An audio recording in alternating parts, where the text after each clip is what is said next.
कोई डाउट है किसी का? नहीं, किसी का भी कोई डाउट है?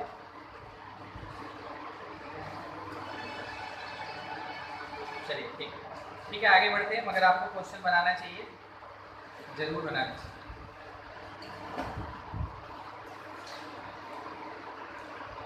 डीपीपी, डीपीपी आपको मिलेगा ऐप में, ऐप के स्टडी मटेरियल सेक्शन, ऐप के स्टडी मटेरियल सेक्शन में आपको डीपीपी मिलेगा। ठीक है, अब उसमें से कोई हमको बोला था कि वो है ना डाउनलोड नहीं होता। ठीक है, तो हमको थोड़ा सा असाइनमेंट सेक्शन में उसको है ना शिफ्ट करवाना है, करवा देंगे, मिल जाएगा। वैसे अभी है ना वो अपलोडेड होगा, वो अपलोडेड होगा आपके स्टडी मटेरियल सेक्शन, वहाँ से ले लीजिएगा। ठीक है, फिर से डाउट है?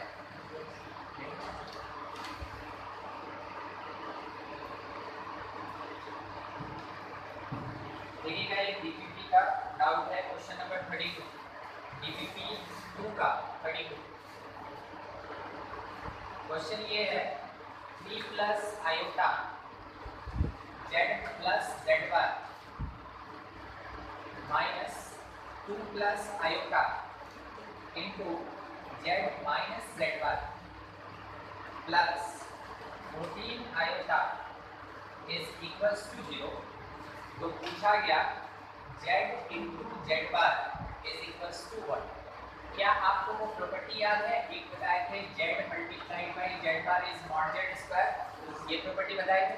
ठीक है, तो क्वेश्चन में तो आपको पता चल गया ना कि हमको निकालना क्या है।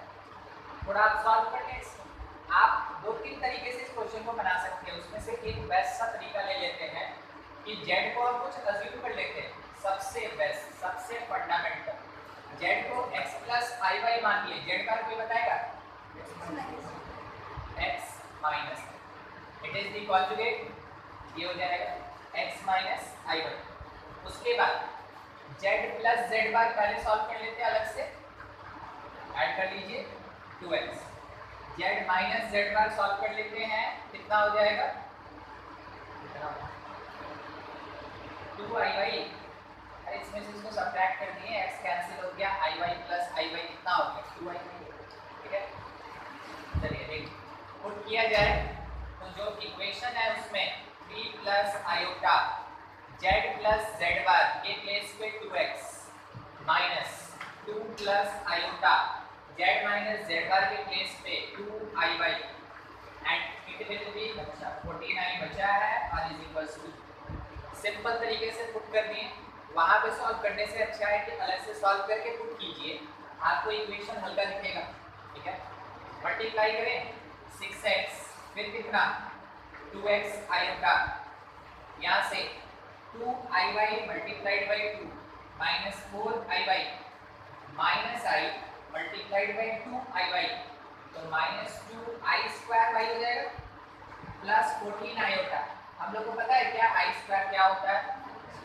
माइनस, प्लस करेगा, ध्यान दीजिएगा, रियल, फिर उसके बाद रियल, दो रियल। ठीक है, तो रियल रियल को एक जगह रख लीजिए, 6x प्लस 2y, उसके बाद प्लस आयोटा, इमेजिनरी को एक साथ रखिए, 2x minus 4y plus 14, 2x minus 4y plus 14, it will B 0। 0 का मतलब कॉम्प्लेक्स में लिखना है, कैसे लिखेंगे? 0 प्लस 0i, क्या लिखेंगे? 0 प्लस 0i। ठीक है, आगे रियल भी 0, इमेजिनरी भी 0, दो इक्वेशन है x और y का, 6x प्लस 2y 0, बहुत हद तक सॉल्व करके is equals to 0 for equation number 1। दूसरी बात, ये वाला पार्ट भी तो 0। ठीक है, तो क्या मिल गया हमको? 2x माइनस 4y प्लस 14 को फिल्टर करके लिखे x minus 2y plus 7 is equals to 0। किसी को कोई दिक्कत हो गया क्या ऐसे लिख दिए?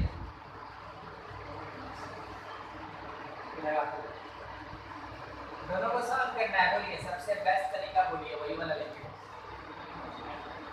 फर्स्ट इक्वेशन मल्टीप्लाइड बाई 2 और उसके बाद ऐड कर देते हैं। फर्स्ट इक्वेशन मल्टीप्लाइड बाई 2 और ऐड कर दीजिए सेकंड के साथ।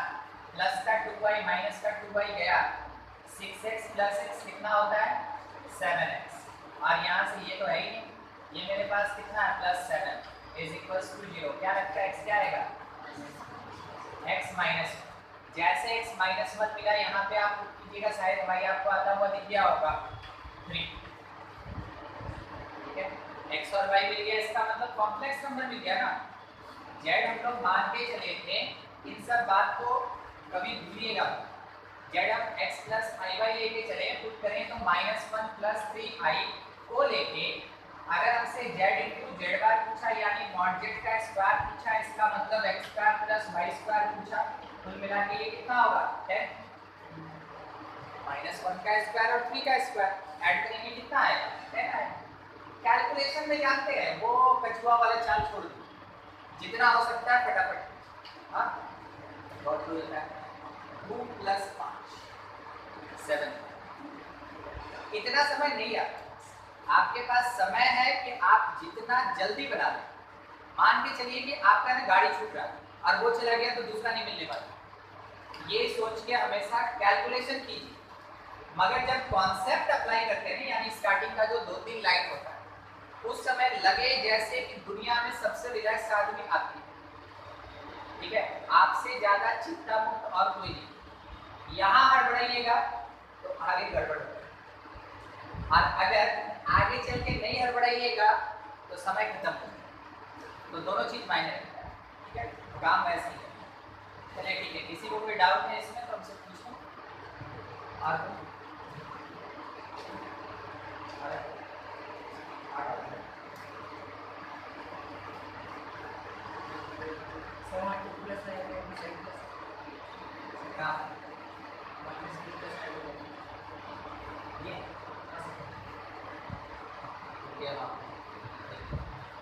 जेड में क्या आता है 7 पेजेस होता है, 2 में कई 7 पेज नहीं होता है, स्मूथ कर होता है बस एक जगह 7 पेज।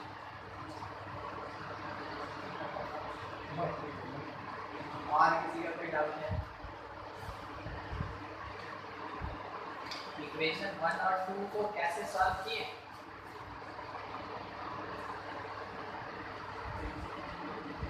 कहाँ से आया? हाँ देखिए 6x प्लस 2y और plus iota time 2x minus 4y plus 14 is equals to 0 plus 0 iota.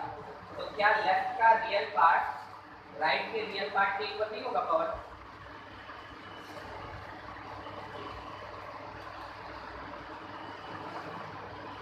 और किसी को क्वेश्चन से रिलेटेड कुछ भी पूछना है पूछ ले।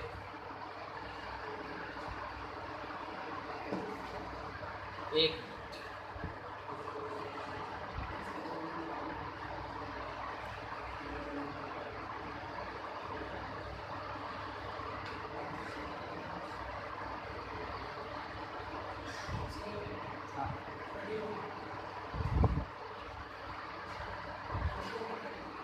34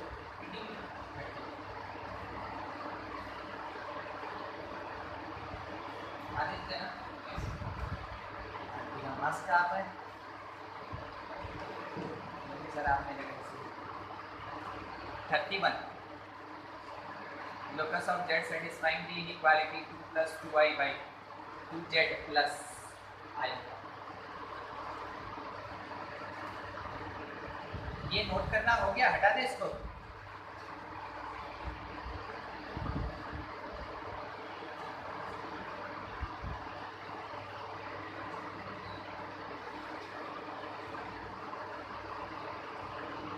क्या नोट करना हो गया? नहीं, ठीक है सुमित की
बना रहे हैं।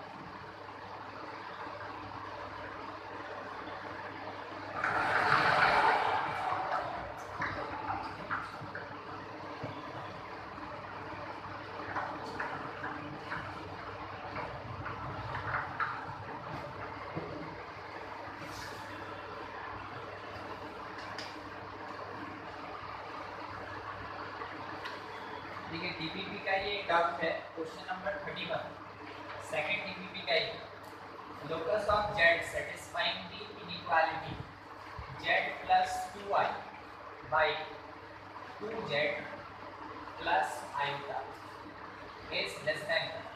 तो जब लोकस का डिमांड करता है तो हम लोग क्या बात किए, क्या लेते हैं, z को अज्यूम करेंगे x plus i by, assume करेंगे यहाँ पे z को हम लोग क्या ले लेते हैं, let z is equals to x plus i y, put किया जाए तो mod x plus i y plus 2i division 2x 2 से मल्टीप्लाई करके लिखना plus 2i y plus i and it is less than, ऐसा by the property of modulus. हम लोग ये पढ़े थे ना कि under mod z1 by z2 है तो इसको mod z1 by mod z2 लिखेंगे, वो लास्ट में जो सर्कल वाला बता, ठीक है, उसी प्रॉपर्टी को लगा। तो जब हम ऐसा आप कर सकते हैं तो यहाँ पे भी लिख लो, तो क्या कह सकते हैं कि अंडर मॉड, ध्यान से एक रियल पार्ट अलग और दो इमेजिनरी पार्ट में से iota common y plus 2 is less then, ये पूरा पार्ट इधर जाकर मल्टीप्लाई होने वाला, तो आप क्या लिख सकते हैं, under mod real a imaginary 2x plus iota common ले लीजिए तो 2y प्लस 1 2y प्लस 1 बंद कर दीजिए। अब क्या करना है ना हम लोग को कि ये मॉडुलस है एक कॉम्प्लेक्स नंबर का, तो रूट अंडर आएगा, रूट अंडर क्या लिखेंगे, रियल पार्ट का स्क्वायर प्लस इमेजिनरी पार्ट का स्क्वायर इज लेस देन, यहाँ भी रूट अंडर रियल पार्ट का स्क्वायर प्लस इमेजिनरी पार्ट का स्क्वायर, ऐसे। उसके बाद दोनों तरफ रूट हटा दें तो देखिए इनइक्वालिटी कब चेंज करेगा, जब कभी भी वो फ्रैक्शन रहेगा या नेगेटिव रहेगा तब इनइक्वालिटी चेंज करेगा। अपॉन स्क्वायरिंग कब कब इनइक्वालिटी चेंज करता है, जब नेगेटिव होता है या फ्रैक्शन होता है, दोनों में से तो ऐसा कुछ भी नहीं है यहाँ।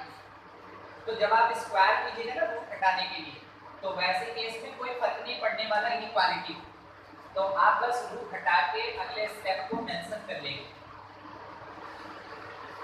तो लिखा गया x स्क्वायर और इसको ब्रेक करना है, ठीक है, तो ये हो गया x square plus y square plus 4y plus 4 is less then, यहाँ पे सॉल्व कीजिए 4x square 2y plus 1 4y square plus 1 plus 4y, ऐसा आ गया।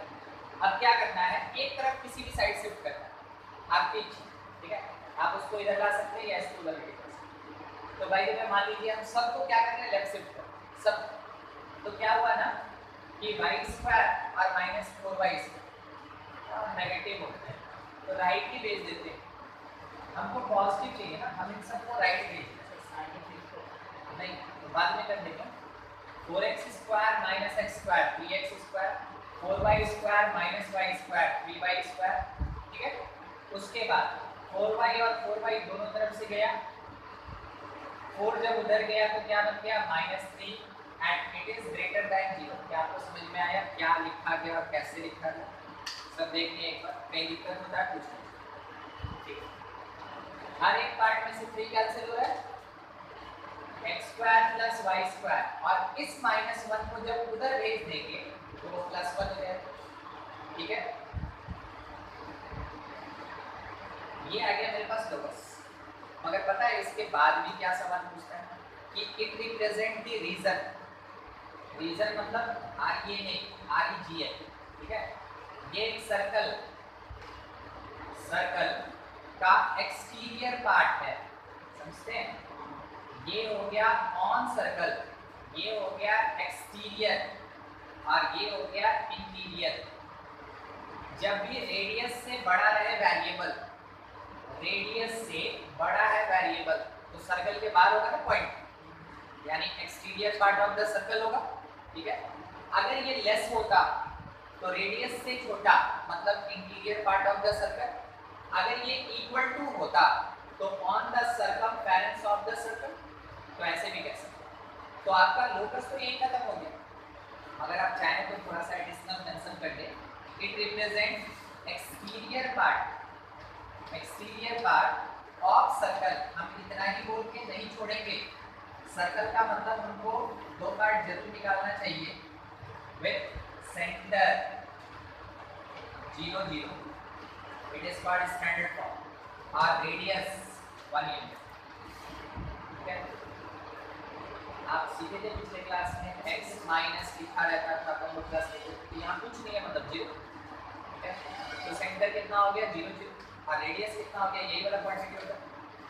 ठीक है, और कोई क्वेश्चन किसी को, या इस क्वेश्चन में किसी को कहीं कुछ भी डाउट है जरूर पूछ लीजिएगा। ठीक है, अच्छा क्वेश्चन।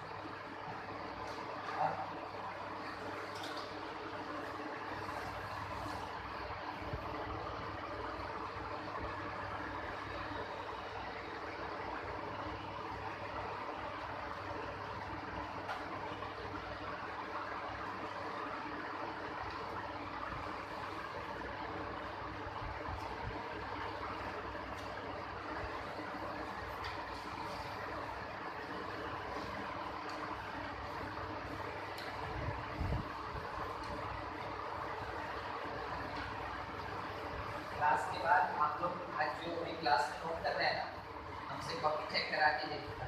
ठीक है,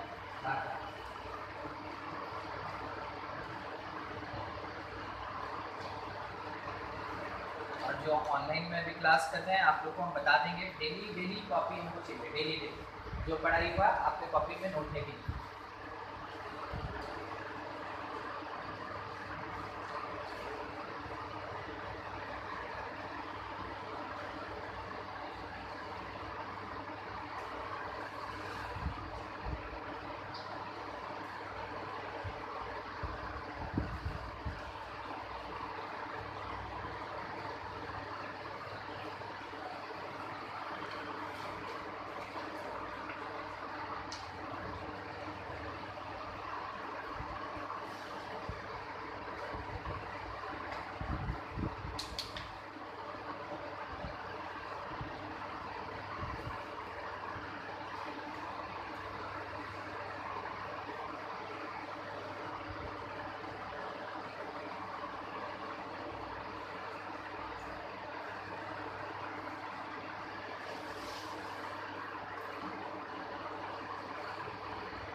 बोर्ड वाला नोट करना बेटा।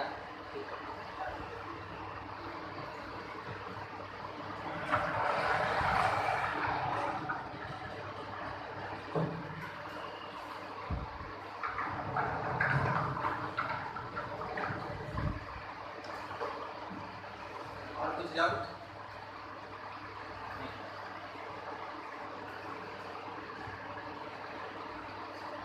थोड़ा सा और कुछ प्रॉपर्टीज, वैसे है ना प्रॉपर्टी हम पूरा लिस्टिंग कर रहे हैं, एक बार आप देख लेंगे जो छूटा हुआ है, क्योंकि हमको है ना किसी को ध्यान में नहीं आ रहा क्या लिखा है क्या नहीं। ठीक है, देखिए प्रॉपर्टीज किसका, of conjugate and modulus, already हम लोग पढ़ चुके थे और एक बार बस रिपीट कर रहे हैं। सबसे पहला चीज, अगर कभी z इंटू जेड बार है तो इसके इक्वल मॉड जेड इसका हो गया था। दूसरी बात, अगर z1 प्लस z2 का होल बार है तो z1 बार प्लस और माइनस z2 बार, यानी यहाँ प्लस माइनस। तीसरा, अगर z1 इंटू z2 का होल बार है, आप इसको इंडिविजुअली बार के फॉर्म में लिख सकते हैं। फोर्थ, अगर आप z1 बाई z2 का होल बार लेते हैं, बार मतलब क्या, कॉन्जुगेट, कॉन्जुगेट मतलब क्या, it is the mirror image, है ना, mirror image of the complex point. और निकालते कैसे हैं? By changing sign of imaginary part. Imaginary part का साइन चेंज कर देंगे तो कॉन्जुगेट आ जाएगा। ये कितना हो जाएगा? Z1 बार बाई Z2 बार। यहाँ तक काम हो गया। अच्छा, फिफ्थ नंबर आप देख चुके हैं अभी, अगर Z में ऐड करें Z बार को तो ये 2 time real part of Z होता है। अगर आप Z में सब्ट्रैक्ट करें Z बार को तो ये iota times 2 times imaginary part of Z होता है। ठीक है। 7 नंबर मॉडुलस, अगर आप कॉम्प्लेक्स का निकालें या इसके कॉन्जुगेट का निकालें या नेगेटिव कॉम्प्लेक्स का या नेगेटिव कॉन्जुगेट का, मॉडुलस हर एक केस में क्या होता है? इक्वल होता है। ठीक है। ये अभी काम देगा, इसके आगे जो कॉन्सेप्ट आज पढ़ेंगे ना उसमें ये बहुत काम देगा। ठीक है।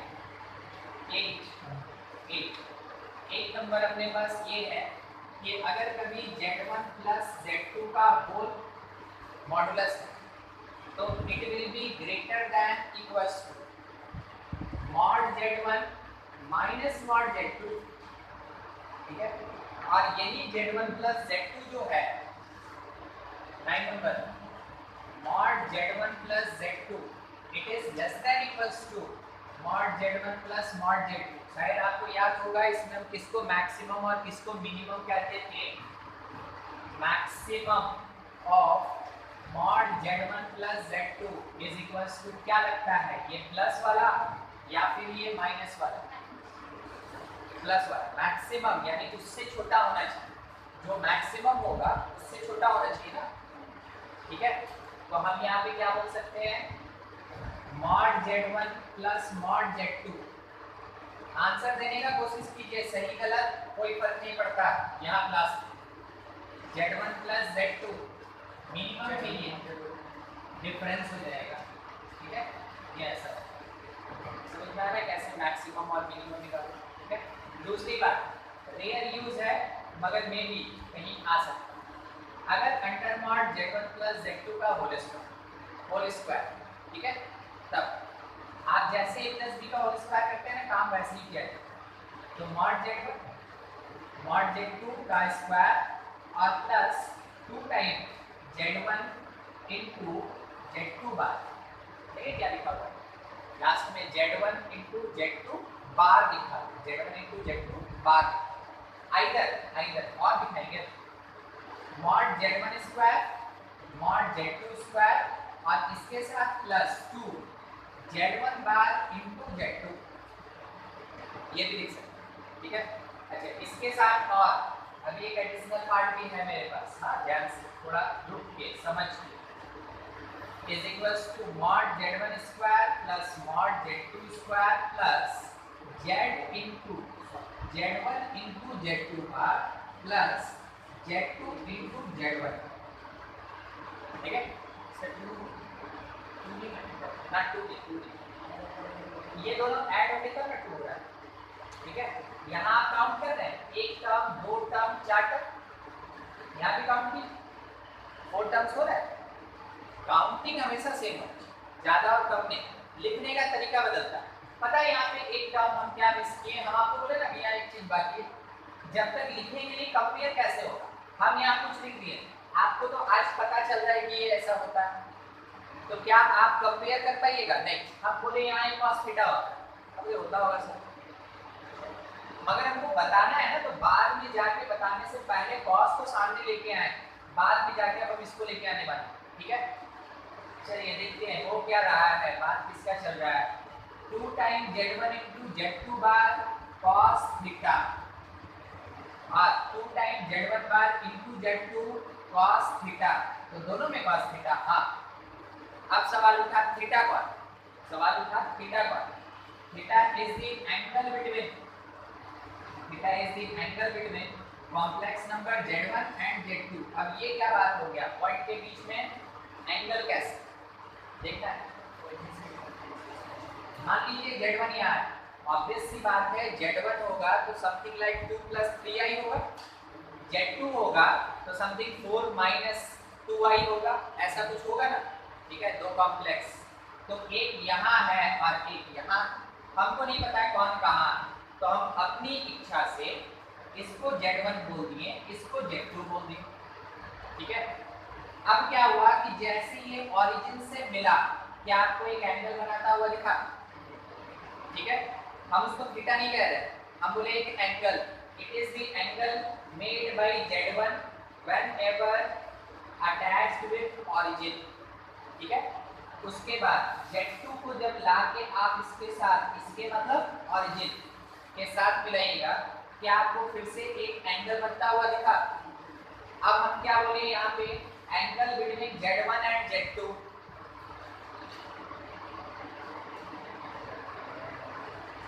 नहीं आपको कुछ नहीं, एक मिनट, बहुत चीज याद है, ये भी पढ़े थे हम लोग कि अगर under mod Z1 by Z2 equals to K है, शायद हम इसको दूसरे तरीके से बताएं, हम थोड़ा इसको बढ़िया लिखना है, Z minus Z by Z minus Z2 is equals to K। अब ठीक, कारण है ना कि Z1 और Z2 का मतलब हो जाता है कांस्टेंट और Z का मतलब होता है वेरिएबल, ठीक है। तो वेरिएबल में से कांस्टेंट सबट्रैक्ट, वेरिएबल में से कांस्टेंट सबट्रैक्ट, कौन से फॉर्म में, P/Q के फॉर्म में। बाय द वे अगर मेरा K 1 हो गया तो ये रिप्रेजेंट करेगा स्ट्रेट लाइन, देखे थे ना हम लोग बना के, लीनियर इक्वेशन आया था। और अगर ये K 1 छोड़ के कुछ भी रहेगा, वैसे केस में वो किसको रिप्रेजेंट करेगा, एक सर्कल को, और उस सर्कल के लिए हम देख के सेंटर और रेडियस नहीं बता सकते, उसके लिए कैलकुलेट करना पड़ता है, ठीक है। तो यहाँ तक का अपना प्रॉपर्टी खत्म हो गया, ठीक है। जिन प्रॉपर्टीज का अच्छा खासा यूज था वो आपको है ना ऑलरेडी क्वेश्चन के साथ बता दिया गया, अभी एक है ना प्रॉपर लिस्टिंग दे दिया गया ताकि सब एक जगह, कभी आपको क्वेश्चन अगर दिखता है कि प्रॉपर्टीज ऑफ कॉन्जुगेट और मॉडुलस पे है, आप हंसते हैं, यहाँ से हेल्प ले सकते हैं, सारा प्रॉपर्टी एक साथ, ठीक है। चलिए आगे बढ़ते हैं फिर नेक्स्ट पार्ट पे। पोलर फॉर्म नहीं पढ़े थे ना, हाँ ठीक, तो आज हम लोग स्टार्ट कर लेते हैं ना polar form, polar form of complex number,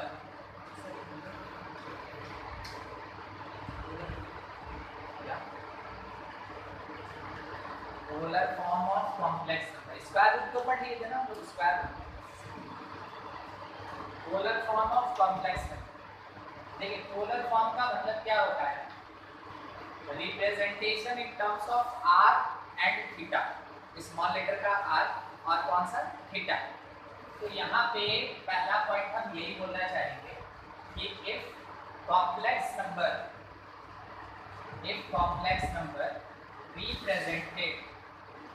represented in terms of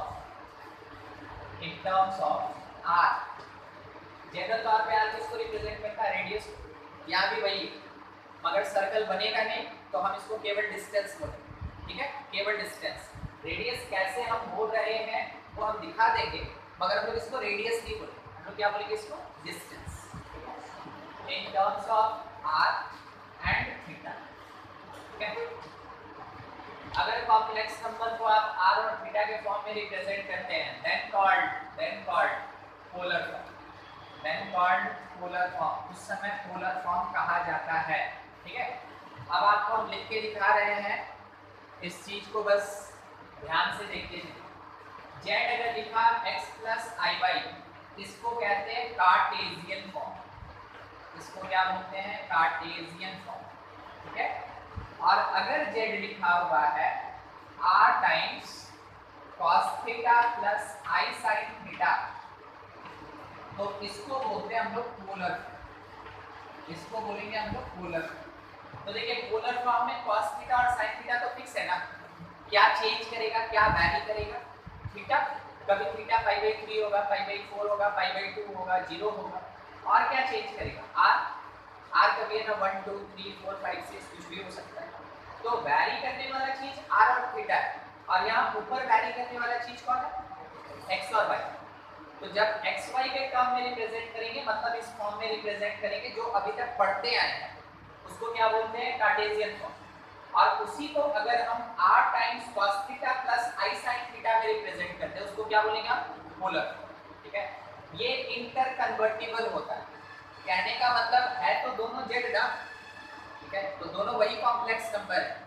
यहाँ से अगर हम आपसे पूछे कि कार्टेशियन और पोलर में क्या रिलेशन है, तो आपका आंसर ये निकलना चाहिए कि सर जो real part of the z है ना, वो कार्टेशियन में x है और पोलर में वो r टाइम्स cos थीटा है। जो imaginary part of the complex number है, ये कार्टेशियन में y है और पोलर में ये r टाइम्स sin थीटा है।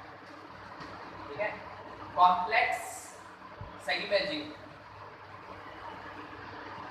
वेक्टर पढ़ेगा फिजिक्स में, बोलिए तो इस r का x के along component r cos x मतलब बेस है ना। वेक्टर में आप ये पढ़े, एक वेक्टर r है मान लीजिए, ठीक है, और उसका x के अलोंग कंपोनेंट इस r cos थीटा, क्या आपको दिखा, ठीक है। और अगर हम पूछे y के अलोंग क्या होगा, it is r sin theta.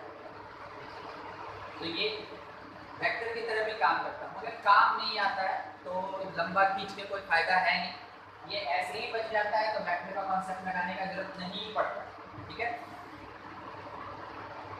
अगर बोल दिया कि एक complex number x plus i by है, इसका वेक्टर रिप्रेजेंटेशन दो। अगर बोल दिया एक complex number x plus i by है, इसका वेक्टर रिप्रेजेंटेशन दो।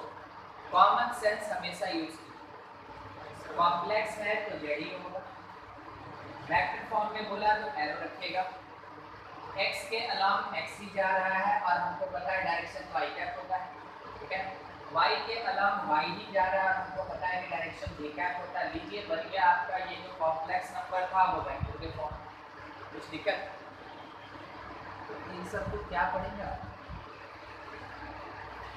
मगर फ्लेक्सिबल रहिएगा, कभी जरूरत पड़ेगा तो काम कर सकते। ठीक है, पूछने वाला तो कुछ भी पूछ देगा, पूछने वाला तो ये भी पूछ देता है, जैसे कल हम ऑर्गेनिक में पढ़ा रहे थे, एक पत्थर पानी में डाल दिए हैं, बताइए पानी का रंग चेंज होगा कि नहीं होगा।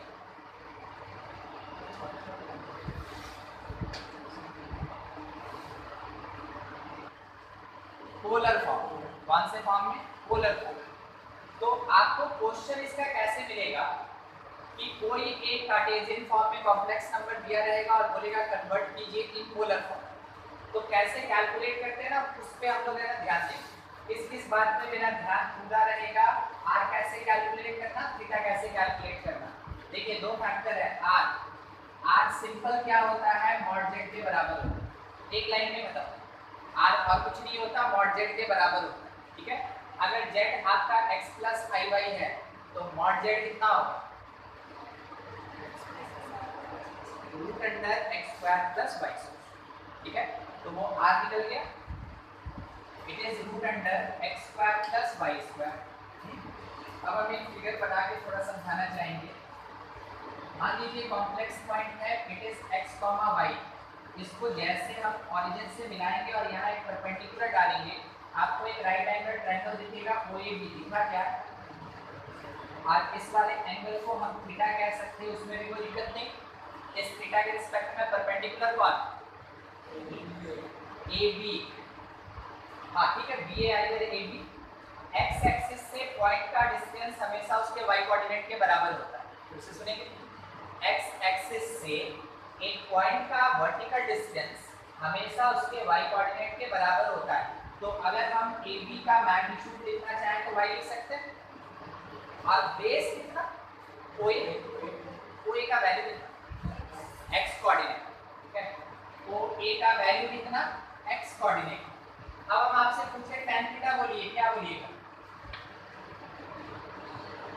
tan theta. हाँ ठीक है, आप AB बाई OA कह रहे हैं ना, y बाई x कह रहे हैं, यही ना। ठीक है, अगर हम यहाँ से थीटा निकालना चाहते हैं तो हम उसको क्या लिखेंगे कि जो थीटा है ना, इट इज tan इनवर्स। कभी मत पढ़िएगा tan का पावर माइनस, क्या पढ़ेंगे हम लोग? tan inverse. लिखते वही है मगर बोलते नहीं, कभी कभार सबूत नहीं छोड़ना चाहिए। tan इनवर्स या क्या y बाई एक्स, ये मिल गया मेरा थीटा। तो tan इनवर्स का और कोई सेंस नहीं। tan इनवर्स कुछ भी लिखा है तो किसको रिप्रेजेंट करता है? एंगल को रिप्रेजेंट करता है, एंगल। यानी कि वो एंगल जब tan मेरा y बाई एक्स प्रोवाइड करता है। इस बात को सुन के आप चाहे तो कुछ आंसर हमको दे सकते हैं। यहाँ पे हम आपसे ये बोले कि tan इनवर्स रूट 3, क्या आंसर देना पसंद करेंगे?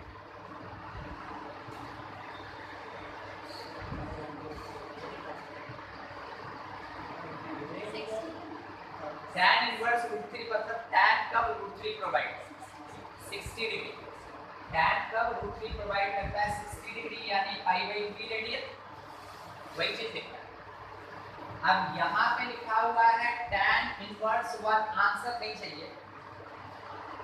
आप इस लाइन को खुद को कैसे समझाएंगे? हमको समझेंगे, हमको समझ में बहुत कम आता पहली बार।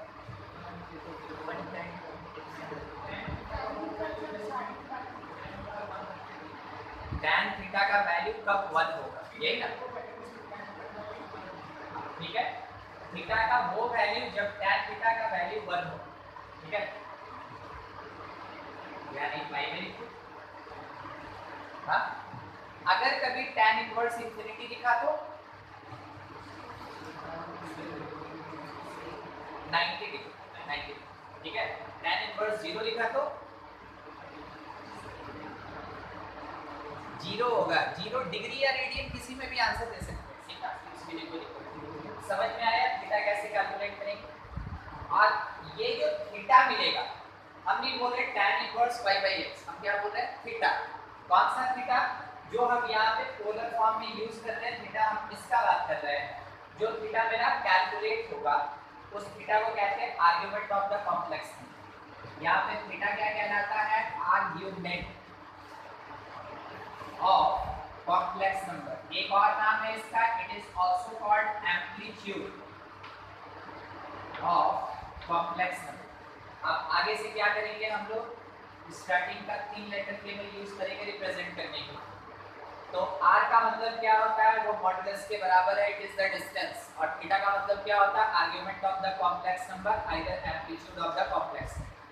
जब आप r और थीटा के फॉर्म में किसी एक कॉम्प्लेक्स नंबर को ऐसे रिप्रेजेंट करते हैं तो जाके कहा जाता है कि वो रिप्रेजेंटेशन पोलर फॉर्म होगा उस वाले कॉम्प्लेक्स नंबर, ठीक है। मतलब क्वेश्चन मिला इस फॉर्म में, पहला काम मेरा r निकालना, दूसरा काम मेरा थीटा निकालना, तीसरा काम है इस फॉर्मेट में लिखना, और चौथा काम है बोलना कि यही पोलर फॉर्म, ठीक है। आगे चलिए नोट करेंगे इसको। क्वेश्चन इसका हार्ड नहीं, मगर ये बहुत परेशान करेगा। क्वेश्चन पोलर फॉर्म का हार्ड नहीं, मगर ये बहुत परेशान करेगा आगे बढ़, ठीक है। नोट कीजिए पहले।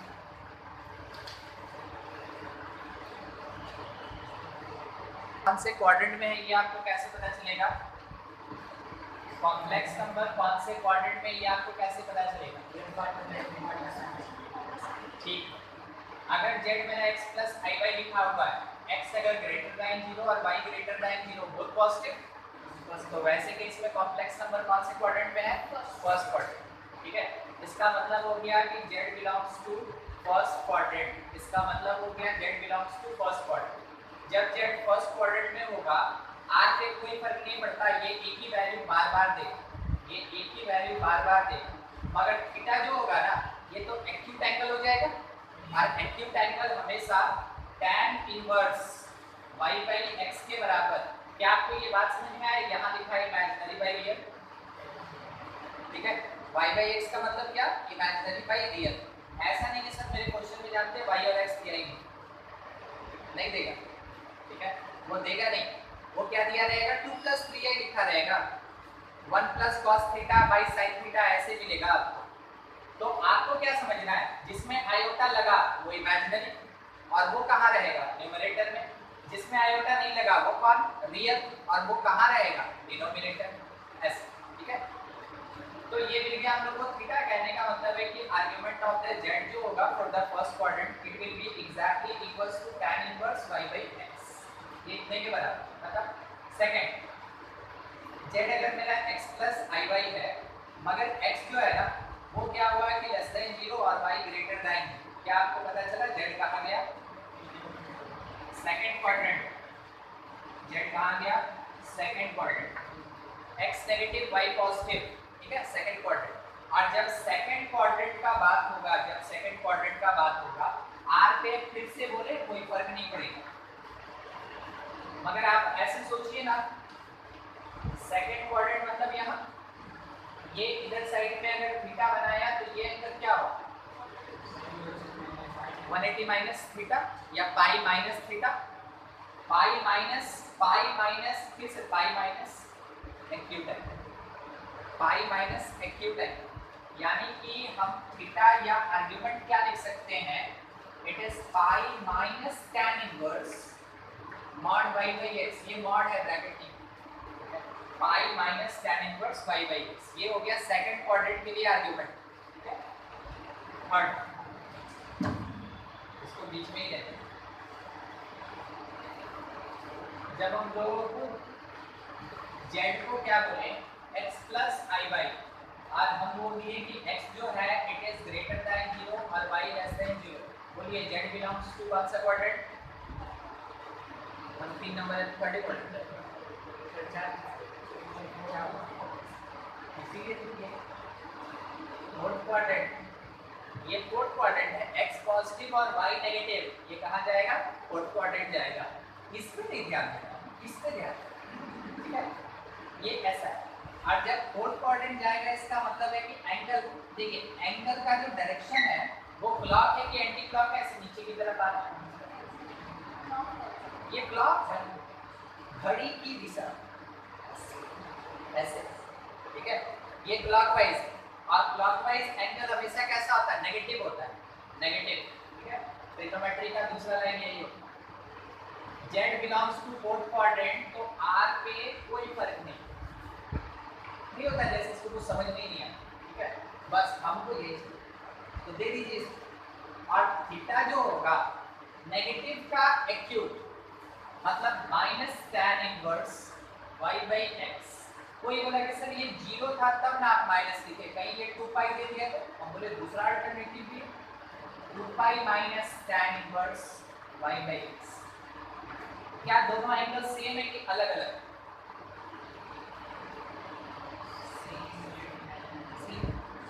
मैग्नीट्यूड अलग है, पोजीशन सेम, कॉम्प्लेक्स नंबर पे कोई फर्क नहीं पड़ेगा, ठीक है, वो जहां था वही रहेगा, पोजीशन बोले सेम है। बस एक बार हम डायरेक्ट यहाँ से ले लिए और एक बार क्या किए कि सबसे पहले यहाँ तक घूमे पूरा और फिर रिटर्न बैक आ गए, ठीक है।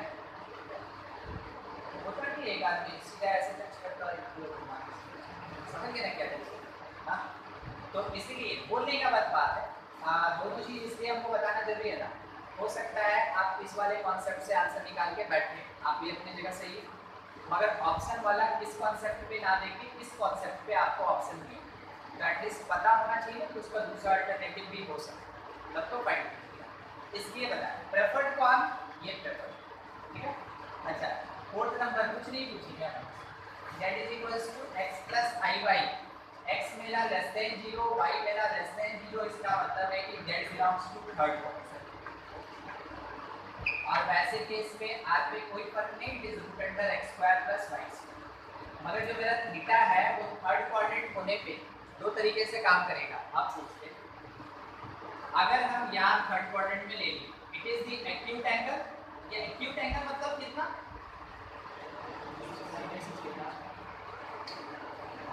कितना तो आप बोलिएगा क्या? 90 से कम, यहाँ कहाँ 90 से कम कुछ दिख रहा है? तो बताइए, यहाँ बोर्ड पे जो है उसमें से आंसर देना है। एक्यूट एंगल मतलब क्या? सर एक्स एक्सिस से बोर्ड पे जो है उसी में से कोई एक चीज उठा के हमको आंसर चिपका दो। सर हाँ, एक्यूट मतलब tan inverse under mod y by x, ठीक है।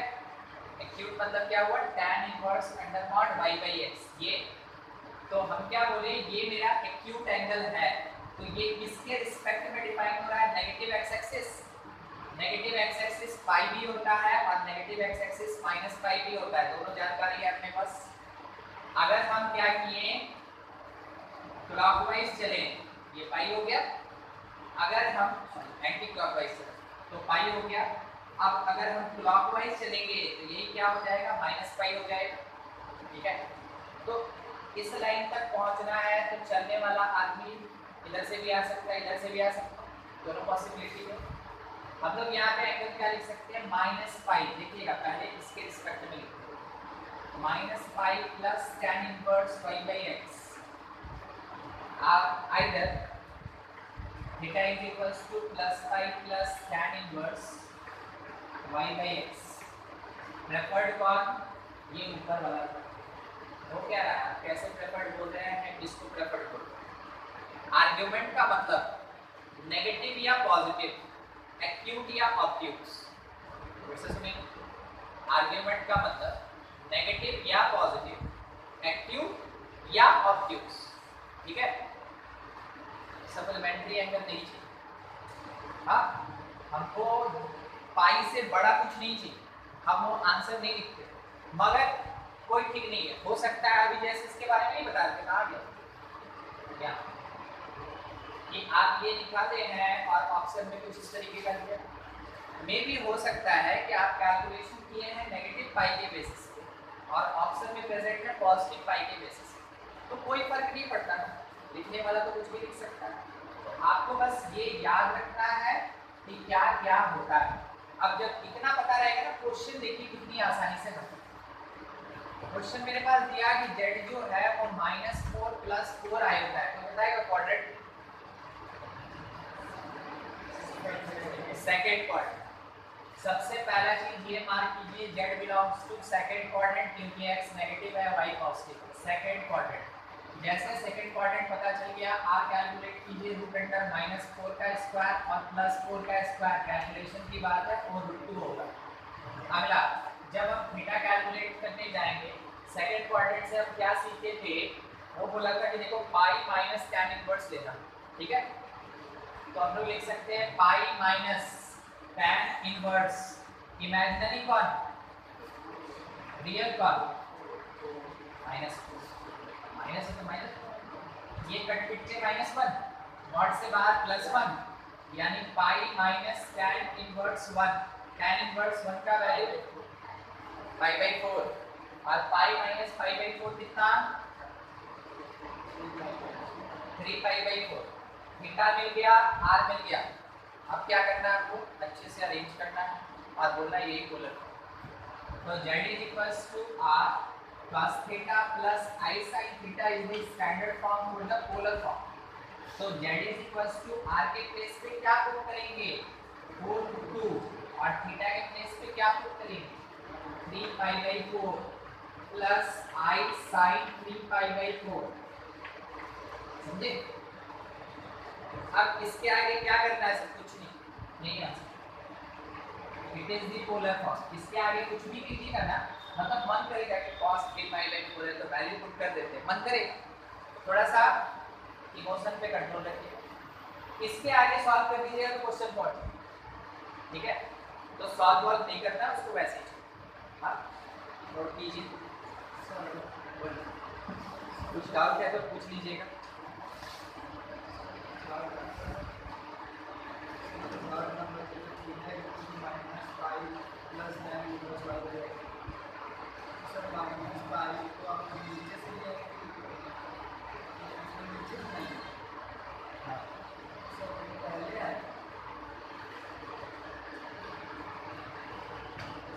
क्या बोलेगा कि यहाँ तक आइए और फिर रिटर्न हो जाइए, तो यहाँ तक पहुँचे तो -π हुआ, और जब रिटर्न हो रहे तो कौन सी डायरेक्शन में चल रहे हैं, एंटी क्लॉकवाइज मतलब प्लस है क्या,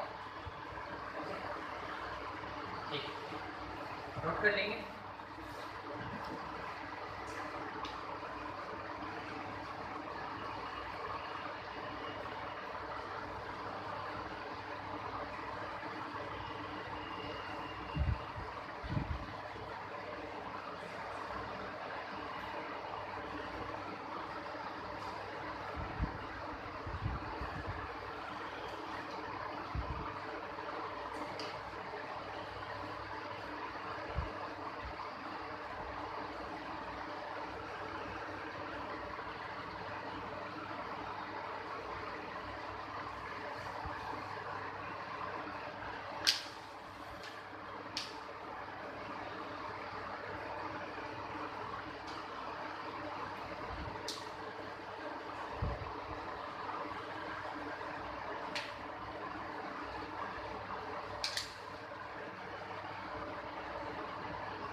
ये आज हम यहीं तक रखेंगे, इसके आगे नहीं।